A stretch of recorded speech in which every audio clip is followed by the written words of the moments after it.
আপনারা হয়তো জানেন যে আমাদের 5 ইয়ার্সের জন্য দিচ্ছি আমরা এবার, এবং আমরা কিছু কিছু বেনিফিট তাদেরকে দিচ্ছি। যেমন আমরা 30% গ্রাউন্ড ডিজিটাল মিডিয়া থেকে 15% বোথ টিমের 30% রাইট তাদেরকে দিয়ে দিচ্ছি, so that they can go to their sponsors এবং তারা এটা চালাতে পারেন এখানে in gesture, in good will, not in a monetary basis.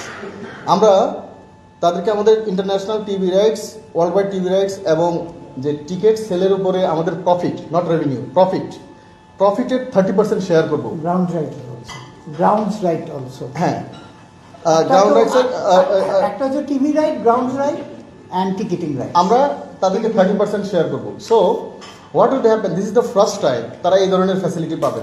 আমরা কি চাচ্ছি? আমরা চাচ্ছি যে this owners are also giving a lot of money to the board also in the gate. তারা এখানে আমাদের, যেমন আমরা খেলোয়াড়ের কথাটা চিন্তা করি, যদি বিপিএলটা না হয় আমাদের কত প্লেয়ার আছে যারা বসে আছে শুধু বিপিএল এর জন্য। So it is an important item for the players.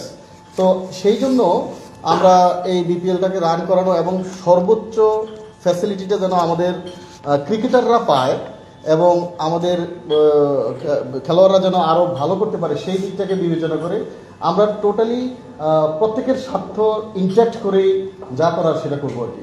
এরকম না যে কেউ একটা ইউআই কিনে নিল, সে কোনো টাকাও দিল না, কিছু না, তার পিছনে আমরা যাবো, এরকম না। এবার উই আর গোয়িং ভেরি রাইগরাস।